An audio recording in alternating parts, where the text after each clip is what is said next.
নমস্কাৰ বন্ধুসকল, স্বাগতম জনাইছোঁ আমাৰ ইউটিউব চেনেল এছামিজ হেল্থ টিপছত। আশা কৰোঁ আপোনালোকৰ খবৰ ভাল আৰু ময়ো ভালে আছোঁ। বেছি পলম নকৰি আজিৰ ভিডিঅ'টো ষ্টাৰ্ট কৰোঁ। গোটেই পৃথিৱীৰ মানুহে এতিয়া পাতল হ'বলৈ চেষ্টা কৰিছে আৰু আমি শকত হোৱাৰ টিপছ দিম। আপোনালোকে শুনি অলপ আচৰিত হ'ল চাগে। আপুনি যদিও আচৰিত হৈছে, কিছুমানৰ নহয়, কাৰণ ওজন বঢ়োৱা এই টিপছবোৰে কিছুমানৰ মনৰ শান্তি থাকিবলৈ সহযোগিতা কৰিব। সাধাৰণতে পাতল মানুহবোৰৰ মুখৰে প্ৰায় শুনিবলৈ পোৱা যায়, কেনেকৈ যে শকত হ'ব পাৰিম, কিমান ভাল ভাল বস্তু খাওঁ তথাপিও শকত নহওঁ। পিছে বন্ধুসকল, আপোনালোকৰ বাবে লৈ আহিছোঁ শকত হোৱাৰ 10টি টিপছ। পিছে পলম নকৰি টিপছবোৰ জানি লৈ আহক। প্ৰথম টিপছ, ৰাতিপুৱা শুই উঠি আপোনালোকে বাদাম আৰু কিচমিচ খাব লাগিব। ৰাতি টোপনি যোৱাৰ আগতে 25 গ্ৰাম বাদাম আৰু অলপ কিচমিচ পানীত তিয়াই ৰাখিব আৰু ৰাতিপুৱা চাব সেইবোৰ ফুলি গৈছে আৰু তেতিয়া খাই ল'ব। দ্বিতীয় হ'ল, খাব লাগিব অত্যাধিক পৰিমাণৰ সেউজীয়া শাক পাচলি আৰু ফল মূল।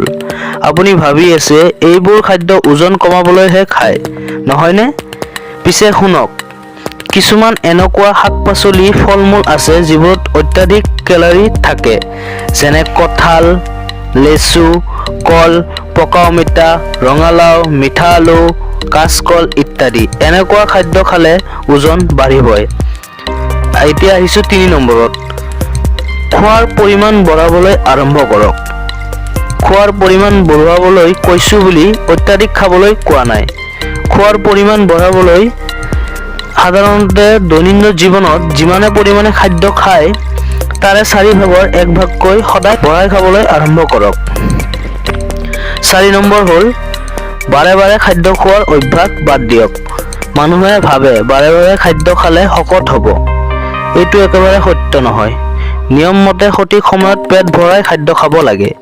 পেট ভৰাই খালে মেটাবলিজমৰ হাৰ কমি যায় আৰু তাৰ ফলত খাদ্যৰ বহু পৰিমাণ কেলৰিৰ পৰিণত হয় শৰীৰৰ ওজন বাঢ়িব আৰু অলপ অলপ খালে মেটাবলিজম বাঢ়ি যায় আৰু ফলত ওজন কমিবহে।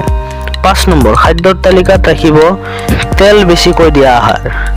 তেল বেছিকৈ বনোৱা খাদ্যবোৰত প্ৰচুৰ পৰিমাণে ফেট থাকে আৰু ফেটে ওজন বঢ়াবলৈ সহায় কৰে। তথাপিও লগত খাব ফ্ৰেছ শাক পাচলিৰ চালাড। 6 নম্বৰ হ'ল, জিম যোৱাৰ অভ্যাস গঢ়ি তোলক। ভাবি আছে জিমত মানুহে ওজন কমাবলৈহে যায়, বঢ়াবলৈ কিয় যাব লাগে? কিন্তু সঁচা কথা হ'ল, শকত হ'লেই নহ'ব, লগতে সজাব লাগিব সুসজ্জিত শৰীৰ। জিমত গ'লে আপোনালোকৰ শৰীৰ ৰিলেক্স ফিল কৰিব আৰু পেইন হ'ব আৰু আপুনি মন ভৰি খাদ্য খাব পাৰিব।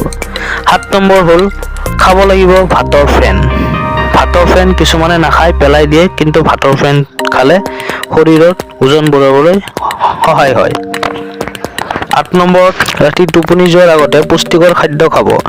1 গিলাচ গাখীৰৰ লগত কিছু পৰিমাণৰ মধু মিহলাই খাব।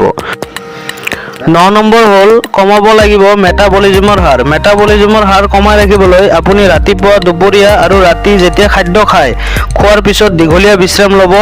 খোৱাৰ পিছত 1 ঘণ্টালৈ একো কাম নকৰিব। 10 নম্বৰ হ'ল, এইবোৰ টিপছ ফ'ল' কৰিও যদি আপোনাৰ ওজন নাবাঢ়ে বা শকত নহয়, তেতিয়া চিকিৎসকৰ সহায় ল'ব আৰু শৰীৰ পৰীক্ষা কৰিব আৰু চিকিৎসকৰ পৰামৰ্শ মতে চলিব।